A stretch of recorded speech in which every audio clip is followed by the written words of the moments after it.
귀한 찬양 감사드립니다. 우리 하늘아버지께서 생명보자기로 우리를 곱게 싸셔서 우리를 보호해 주실 줄로 믿습니다.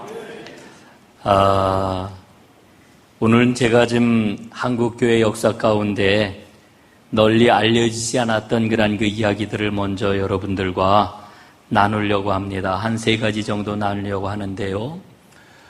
첫 번째로는 아펜젤러 목사님하고 언더우드 목사님이 계속해서 기도하셨던 게 있습니다. 그게 뭐냐 하면은 조선 땅에 교파 교회를 세우는 게 아니라 하나의 조선 교회를 세울 수 있도록 하나님이 인도해 주십시오. 이 기도를 계속해서 하셨다는 겁니다. 이 간절한 기도의 뿌리가 사실은 오늘 한국교회의 원천이라고 하는 것을 우리가 잊지 말아야 됩니다. 이 일을 위해서 실제적으로 움직임이 있었는데요. 어떤 움직임이 있었느냐 하면은 1910년대, 20년대 초반까지 하나의 신학교를 세우자라고 하는, 하나의 신학교를 통합하자라고 하는 이와 같은 운동이 활발하게 추진이 되었습니다. 그 당시에 서울에는 신학교가요, 감리교 신학교, 그리고 연희전문학교 안에 있는 신학과, 이 두 개의 그 신학교밖에 없었습니다.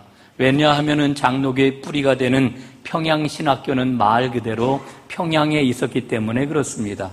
오늘날 그 장로교의 그 대표적인 신학교인 장신대와 총신대는 그 평양신학교를 뿌리로 하는 학교로다 모두 이야기를 하고 있습니다만은 다 해방 이후에 서울에 세워진 그런 그 학교들입니다.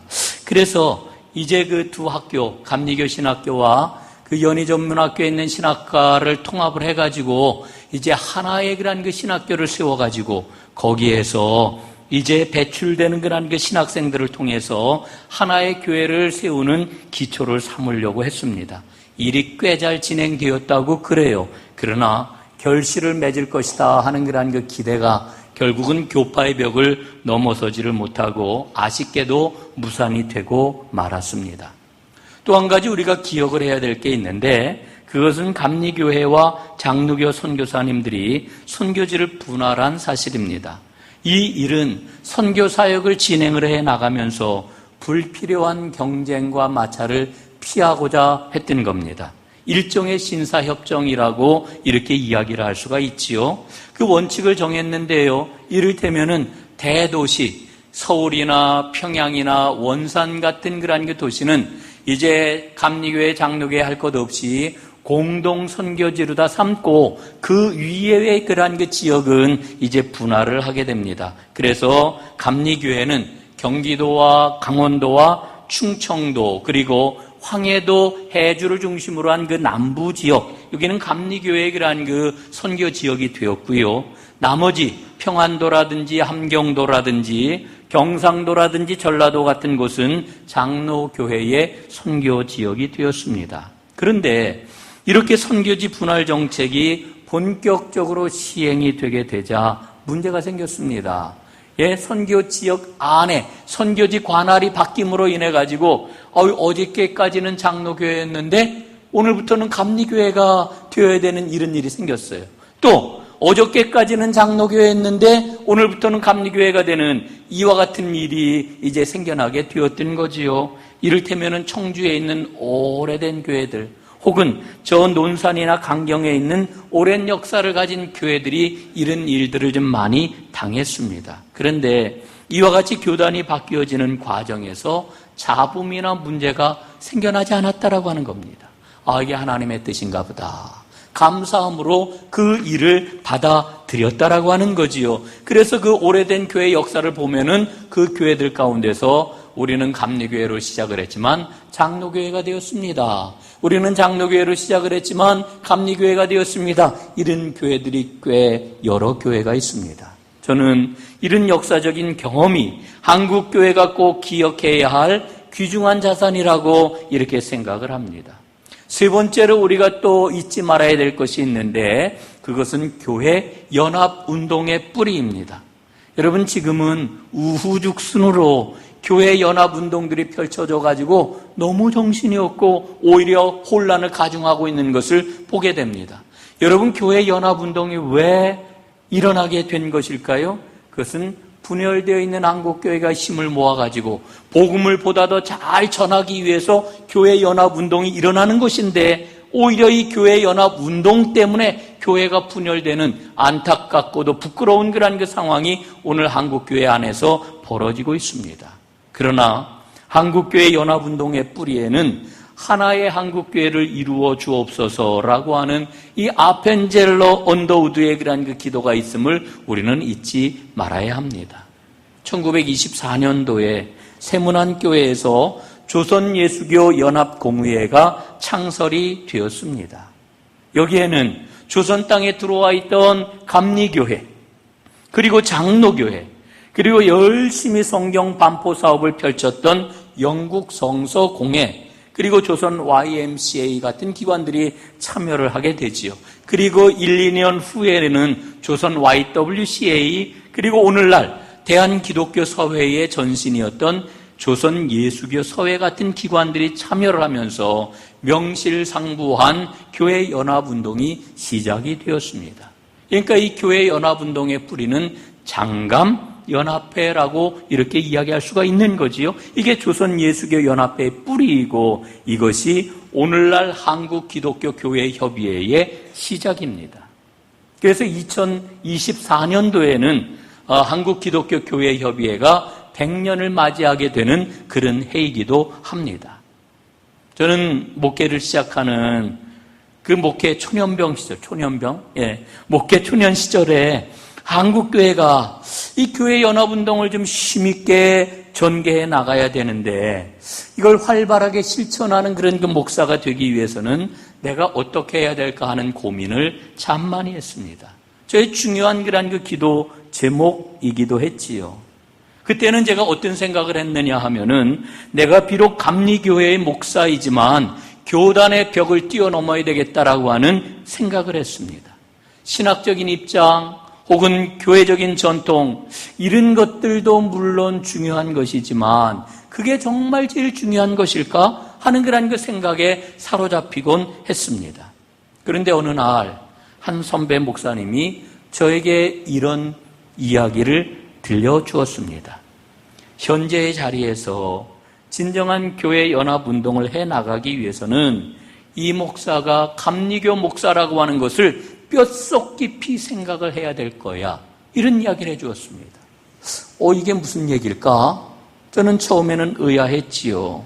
그런데 이분이 계속해서 이야기해 주기를, 교회 연합운동은 자네가 감리교인이라고 하는 것에서부터, 자네가 감리교 목사라고 하는 것에서부터 출발하는 것이어야 하네. 그렇지 않으면은 상대방을 이해할 수가 없고, 상대방과 나 사이에 있는 차이를 제대로 이해하지 못하니까 문제도 바르게 해결할 수가 없는 거야.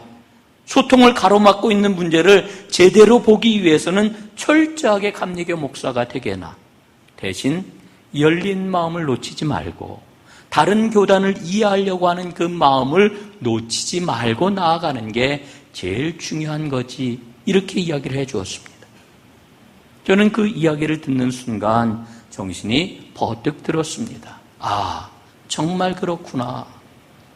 정말 그렇구나. 여러분, 얘기가 조금 옆으로 빗나간 것 같습니다만은, 저는 그 선배 목사님이 저에게 주었던 그 충고가 오늘 우리가 믿음 생활을 하면서도 깊이 새겨봐야 될 말씀이라고 생각합니다. 여러분, 우리는 우리 믿음의 자리를 잘 보아야 합니다. 우리는 모두 다 좋은 사람으로 인정받기를 원합니다. 친구들에게 인정받기를 원하고, 직장에서 우리 직장 동료나 혹은 상사나 부하들에게 좋은 사람으로 인정받기를 원합니다. 이웃 사람들에게도 마찬가지지요. 아, 그 사람 참 좋은 사람이야, 이런 평판을 얻고 싶어 합니다. 그래서 우리가 서 있는 삶의 자리에서 아주 어정쩡한 스탠스를 취할 때가 참 많습니다. 여러분, 그래서는 안 됩니다. 분명해야 됩니다. 진짜 좋은 사람이라고 하는 평판을 얻기 위해서는 분명해야 된다라고 하는 거지. 우리 믿음의 사람들은 우리가 분명한 복음의 사람이라고 하는 인정을 받아야 합니다. 모든 사람들에게 저 사람은 복음의 사람이야. 여러분, 제가 복음의 사람 이렇게 이야기를 하니까 많은 사람들이 제일 먼저 떠올리는 게 뭔지 아십니까? 종교적인 행위가 어떠냐라고 하는 것을 먼저 떠올립니다. 예배를 잘 참석하고 기도도 열심히 하고 헌금도 하고 교회 안에서 섬기는 일, 봉사하는 일 이런 걸 잘하고 이런 것들을 우리가 먼저 떠올립니다. 물론 그건 기본이 되는 것이지요. 그러나 여러분, 오늘 예수님께서는 굉장히 무서운 말씀을 우리에게 들려주고 계시는 겁니다. 오늘 예수님의 말씀, 본문에서 일러주고 있는 예수님의 말씀은 무엇입니까? 그 핵심이 무엇입니까? 종교적인 차원만 가지고서는 내가 진짜 하나님 앞에 신실한 사람인지 잘 알 수 없다. 이게 예수님의 말씀이에요. 이게 오늘 본문의 그런 핵심적인 내용이라고 하는 겁니다. 여러분, 오늘 예수님께 한 율법 교사가 찾아와 질문을 하잖아요. 예수님과 대화를 나누잖아요. 그런데 이 율법 교사는 아주 훌륭한 사람입니다. 종교적인 측면에서 훌륭한 사람이에요. 그런데 그에게 도전하시는 게 무엇입니까? 예수님은 내 믿음을 돌아보아라 이렇게 도전하셔요. 내가 가지고 있는 믿음이 진실한 것인지, 하나님께서 기뻐하시는 믿음인지 다시 한번 돌아보아라, 의심해 보아라 이렇게 말씀하시는 것 아닙니까? 여러분, 오늘 예수님께 온 이 율법 교사는 당시에 율법에 가장 충실한 표준적인 바리새인을 대표하는 사람이었습니다. 이 사람은 예수님께 찾아와서 예수님과 율법적으로 아주 깊은 차원의 논쟁을 하고 싶었던 것 같아요. 그래서 이 논쟁을 통해 가지고 자신의 율법 지식을 자랑하고 예수님을 곤경에 빠뜨리고 싶어하는 그런 마음이 있었던 걸로 보입니다. 그런데 예수님은 이 사람의 논지에 말려 들어가지를 않으셨습니다. 오히려 율법은 지식적인 차원의 것이 아니다, 종교적인 행위를 뒷받침해 주는 자랑거리가 아니다, 이거를 분명하게 하고 계시지 않습니까? 여러분, 율법을 지킨다라고 하는 게 무엇을 의미합니까? 그것은 실질적인 삶의 문제라고 하는 거예요. 율법을 지킨다라고 하는 것은 종교적인 차원이 아니라 실질적인 삶의 문제라고 하는 것을 예수님은 말씀해주고 있는 거예요. 매일같이 일상에서 부딪히는 삶에 대한 구체적인 지침, 이게 바로 율법이라고 하는 것을 밝히 드러내고 계시는 거지요. 그래서 오늘 우리는 이 율법 교사와 예수님께서 나누시는 대화를 잘 이해해야 합니다. 그럴 때 우리는 복음의 진수를 깨달을 수가 있게 되는 거지요. 오늘 이 대화를 잘 이해하기 위해서 세 가지 질문을 살펴볼 것입니다. 첫 번째 질문은 내가 무엇을 하여야 영생을 얻겠습니까? 라고 하는 질문입니다. 여러분, 이 질문은 율법 교사가 던지고 있는 질문이지요. 그런데 이 질문은 굉장히 불순해요. 왜냐하면 예수님을 시험하려고 질문을 던졌다고 오늘 성경이 일러주고 있잖아요. 그러나 매우 중요한 질문입니다. 여러분, 영생을 얻는 것보다 더 근원적인 질문이 어디에 있겠습니까? 오늘 예수님께서는 이 질문 앞에서 어떠한 대답을 주고 계십니까? 내가 율법을 잘 알고 있으니 율법에서 한번 대답을 찾아보아라, 이렇게 예수님은 말씀하고 있지 않습니까? 그랬더니 율법 교사가 이렇게 대답을 해요. 27절입니다. 내 마음을 다하며 목숨을 다하며 힘을 다하며 뜻을 다하여 주 너의 하나님을 사랑하고 또한 내 이웃을 내 자신과 같이 사랑하라 하였나이다. 여러분, 정말 대답을 잘했지요. 예수님께서도 감탄을 하셨어요. 정말 훌륭한 대답입니다. 그래서 예수님이 내 대답이 옳도다 이렇게 말씀을 하고 계시잖아요. 여러분, 이 대답이 정말 훌륭한 대답인 것이 율법 교사는요, 율법의 정신을 아주 정확하게 지금 요약을 하고 있어요. 거기에다가 하나님 사랑과 이웃 사랑이라고 하는 것을 하나로 연결해가지고 파악을 하고 있어요. 여러분, 이건 정말 대단한 겁니다. 마가복음에 보면은 이게 오늘 율법교사가 얘기하고 있는 게 이게 중심계명이거든요. 율법에. 이 중심계명에 대한 그 말씀이 예수님의 공생의 거의 마지막쯤인 예루살렘에 이르러서 제기가 되고 있는 것을 보아요. 마가복음 12장에 보니까 한 서기관이 예수님에게 와가지고 가장 큰 계명이 뭡니까? 이렇게 묻거든요. 그랬을 때 예수님이 대답을 해주시는데 그 대답이 바로 오늘 27절에서 이 율법교사가 대답한 그 내용을 예수님이 대답을 해주셨어요. 그러니까 이 율법교사의 율법 실력은 이 엄청난 겁니다. 정말 깊고 정통하구나, 이렇게 우리가 생각을 할 수가 있는 겁니다. 여러분, 이렇게 율법에 정통한, 율법을 잘 알고 있는 이 율법교사에게 예수님이 그래서 오늘 어떤 그런 그 결론을 주고 계셔요? 28절 하반절에 보니까 이를 행하라, 그리하면 살리라, 이렇게 말씀을 해주고 있습니다. 예수님의 말씀은 이런 거예요. 내가 알고 있는 그대로 행하라. 내가 대답한 그대로 행하라. 그리하면 내가 지금 구하고 있는 것처럼 영생을 얻을 것이다. 이런 그 말씀인 것입니다. 사랑하는 여러분, 예수님의 이 말씀이 오늘 예배하고 있는 여러분에게 은혜가 될 수 있기를 간절히 바랍니다. 그런데 이 율법교사가 예수님의 이와 같은 말씀을 듣고 이러면 얼마나 좋겠어요. 그럼 우리가 설교를 들으면 은혜가 될 때 어떻게 우리가 응답을 합니까? 아멘 그러잖아요. 우리 교회는 이 아멘을 별로 잘 안 하지요. 다 마음속으로 아유 은혜가 됩니다. 그러면 얼굴이 좀 환해지거나 웃거나 이러고 마는데 아멘을 하셔도 참 좋은 것 같아요. 근데 이 율법교사가 아멘, 이렇게 대답하지를 않아요. 그리고는 이렇게 예수님께 두 번째로 묻습니다. 둘째 질문인데요. 그러면 내 이웃이 누구입니까? 이렇게 묻고 있어요.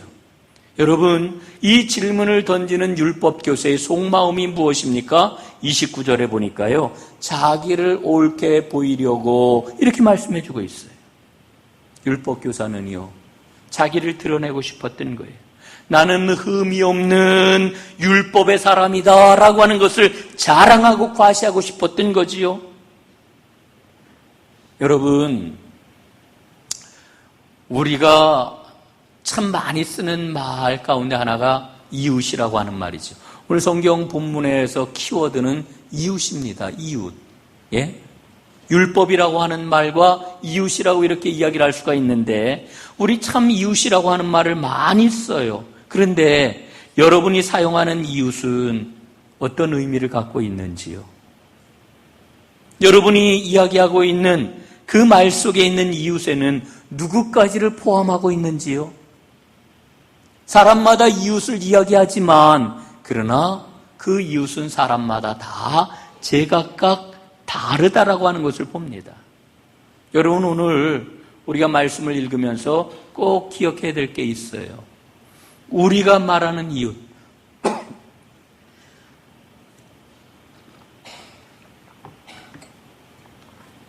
내가 말하는 이웃, 그 이웃과 오늘 예수님께서 본문을 통해서 일러주시고자 하는 그 이웃 사이에 간격이 얼마만큼 되는지를 우리는 보아야 돼요. 내가 말하는 이웃과 예수님이 말씀하는 그 이웃 사이에 간격이, 그 틈이 얼마나 넓은지, 얼마나 좁은지 이거를 꼭 볼 수 있어야 된다라고 하는 거지요. 이게 오늘 본문 말씀을 제대로 읽는 거예요. 여러분, 예수님 당시에 이 이웃이라고 하는 단어는 신앙의 동료를 의미했어요. 혹은 정치적인 동지를 뜻하는 그런 말이기도 했어요. 율법에 정통했던 이 바리새인들의 열성은 제가 이야기하지 않아도 우리가 잘 아는 것 아닙니까? 얼마나 열심을 갖고 있는 사람들이었는지 몰라요. 그런데 이 바리새인들이 그 열심을 갖고 한 일이 무엇이었습니까? 어떤 사람을 딱 보면은 저 사람이 신앙의 정통성 안에 있는지 밖에 있는지 이걸 판단하는 게 바리새인들의 일이었어요. 여러분, 그 일을 하기 위해서는 뭐가 필요합니까? 종교적인 경계선을 쫙 긋는 게 아주 이게 굉장히 필요했던 거죠. 그걸 분명히 그어야 한다 이렇게 생각을 하고, 그래야 판단을 바르게 할 수 있다 이렇게 생각을 했던 겁니다. 이게 제일 중요한 일이라고 바리새인들은 생각을 했던 거예요. 그러다 보니까 어떤 다른 사람이 공궁함에 처해 있다, 혹은 어려움 가운데 빠져 있다, 뭐 그렇게 중요한 문제가 아니에요. 그거는 뭐 그런 사람 지나쳐 버리는 거 뭐 그냥 있을 수 있는 일이라고 이들은 생각을 했던 거예요. 그런데 여러분, 오늘 예수님께서는 뭐라고 말씀을 하셔요? 아니라는 거예요. 예? 내가 알고 있는 그 율법 지식 그대로 행하라. 그래야 산다. 오늘 예수님 말씀하시는 거 아닙니까? 여러분, 예수님의 이 말씀은 하나님께서 왜 하나님의 백성에게 율법을 주셨느냐, 그거를 지금 말씀해 주고 있는 거잖아요. 여러분, 하나님이 율법을 왜 주셨습니까? 생명을 누리라고 율법을 주신 거예요. 생명으로 살아가라고 율법을 주신 거예요. 여러분, 오늘 말씀을 읽으면서 우리는 이런 결론을 좀 얻을 수 있어요. 하나님의 백성이 누구냐? 이런 하나님의 백성이 누구입니까? 오늘 말씀을 읽으면서 깨닫는 것은, 이웃을 사랑하는 사람이 하나님 백성이구나, 이걸 깨달아요. 왜냐하면은 그래야만 하나님을 사랑하는 사람이라고 하는 게 비로소 드러나기 때문에 그래요. 여러분, 앞에서 말씀드렸지만 다시 반복합니다. 예수님은 바리새인이 갖고 있는 그 정통한 율법 지식을 보면서 내 이웃이 누구입니까? 묻는 그런 그 바리새인을 보면서 예수님 말씀하시는 거예요.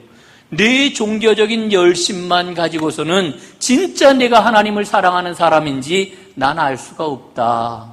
난 거기에 대해서 의심스럽다. 오늘 예수님 그 말씀하시는 거예요. 여러분, 율법을 주신 이유는 이웃을 사랑함으로 하나님 나라를 살아가라고 하나님께서 율법을 주신 거지요. 그런데 율법을 가장 잘 알고 율법을 가장 잘 지키는 바리새인들을 통해서 정작 율법에서 가장 중요하게 말씀하고 있는 이웃의 의미는 퇴색이 되고 말았어요. 이웃과 바른 관계를 맺는 것은 거의 막혀버리고 말았어요. 그리고 거꾸로 사마리아 사람이 등장을 하는데, 여러분, 사마리아 사람이 어떤 사람입니까? 상종할 수 없는 경멸의 대상, 죄인 중에 죄인이었어요. 여러분, 훌륭한 종교인이었던 바리새인들에게 사마리아 사람들은 결코 이웃이 될 수 없는 그와 같은 사람들인 거예요. 그런데 바로 이 율법을 지키지 못한다고 사람들에게 손가락질을 받고 있는 사마리아 사람이 하나님의 영광을 드러내고 있는 거지요. 하나님의 뜻을 선명하게 밝혀주고 있는 것이지요.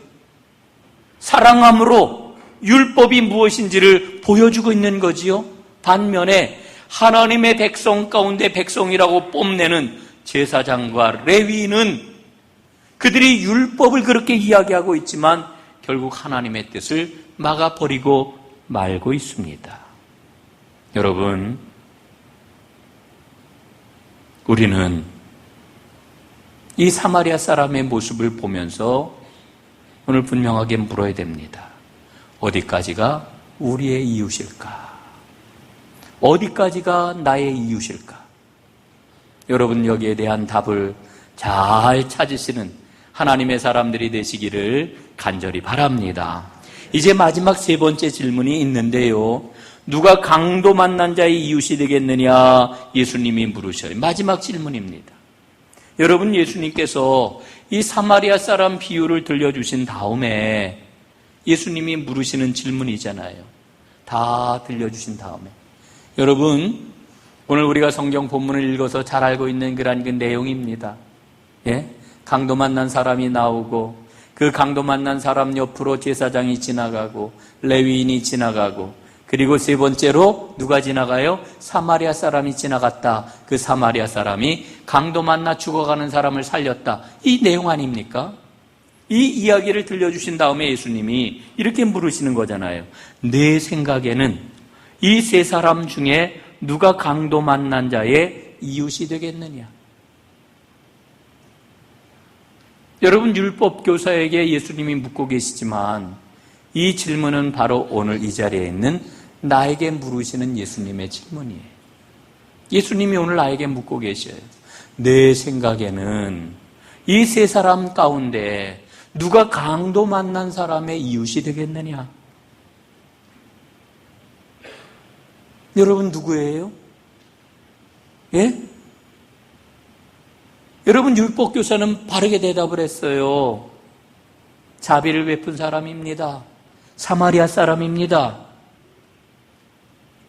아마 우리도 그렇게 대답할 거예요. 저도 그렇게 대답해요. 예, 예수님. 바로 사마리아 사람입니다. 자비를 베푼 사람입니다. 예? 여러분, 오늘 이 질문이 나오게 된 배경을 보세요. 율법교사는 예수님에게 이렇게 물었잖아요. 누가 내 이웃입니까? 그런데 예수님은 이야기를 들려주신 다음에 질문을 바꾸어요. 강도 만난 사람의 이웃이 누구냐? 율법교사는 내 이웃이 누구입니까? 이렇게 물었는데 예수님은 거기에 대한 답을 주시지를 않고 이야기를 들려주신 다음에 누가 강도 만난 자의 이웃이 되겠느냐? 이렇게 묻고 계시는 거예요.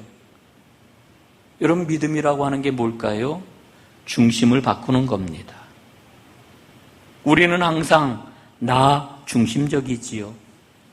내가 중심이 되지 않으면 안 된다고 생각을 하지요. 그러나 자기 중심적인 입장을 내려놓고 다른 사람의 상황으로 옮겨가지 않고서는 이웃을 발견할 수 없어요. 오늘 교회 안에 큰 비극이 있습니다. 우리 교회 안에 큰 비극이 있어요. 그 비극이 뭘까요? 하나님을 열심히 섬기면서도 실제로는 하나님을 발견하지 못하고 하나님을 체험하지 못하는 사람들이 있다는 거예요. 틀림없이 겉모습을 보면은 하나님의 사람이라고 이렇게 여겨지는데 하나님을 발견하지도 못했고 하나님을 체험하지도 못하고 그냥 신앙생활을 하는 거예요. 여러분, 오늘 본문은 우리에게 분명히 일러줍니다. 이웃을 발견하지 못하면 하나님도 발견하지 못하고 하나님도 체험하지 못한다. 여러분, 오늘 율법교사의 대답 가운데 이런 대답이 있잖아요. 하나님 사랑 이야기라고 또한 이와 같으니 내 이웃을 내 몸과 같이 내 자신과 같이 사랑하라 하신 것입니다. 여러분 주목해 보세요. 내 이웃을 나 자신과 같이 사랑하는 것, 이게 이웃사랑이래요. 이 말씀을 오늘 강도 만난 사람에게 한번 대입을 해봤으면 좋겠어요. 여러분, 주님께서 우리에게 주시는 이웃사랑은 이 엄청난 것 아닙니까? 어떻게 내 몸처럼 사랑을 해? 나 자신처럼 어떻게 사랑을 해? 엄두가 나지 않지요. 그래서 먼저 우리가 오늘 이 강도 만난 사람 이야기를 통해 가지고 이 작업부터 좀 해보려고 그래요. 한번 마음의 눈을 지그시 감으시고 한번 생각을 해보세요. 강도 만난 사람이 바로 나 자신이다. 내가 지금 길을 가다가 강도를 만나가지고 내가 가지고 있는 걸 다 빼앗겼고 너무나 심하게 얻어맞아가지고 지금 죽어가고 있다. 이렇게 한번 생각을 해보세요. 내가 강도 만난 사람이다. 그러면은 여러분, 다른 사람이 내 옆을 지나갈 때 나에게 어떻게 해주었으면 좋겠어요? 오늘 예수님은 우리에게 이렇게 묻고 계시는 거예요. 내가 강도 만난 사람이라고 한번 생각해봐라. 그리고 사람들이 내 옆을 지나가고 있는데 그 사람들이 너에게 어떻게 해줬으면 좋겠니? 예수님이 이렇게 물으시는 거예요. 여러분, 오늘 내가 강도 만난 사람입니다. 그리고 많은 사람들이 내 옆을 지나가고 있습니다. 그 사람들이 나에게 어떻게 해줬으면 좋을까요? 이 질문을 붙잡고 주님 앞에 분명한 답을 하는 하나님의 사람들이 다 되시기를 간절히 바랍니다. 기도하겠습니다.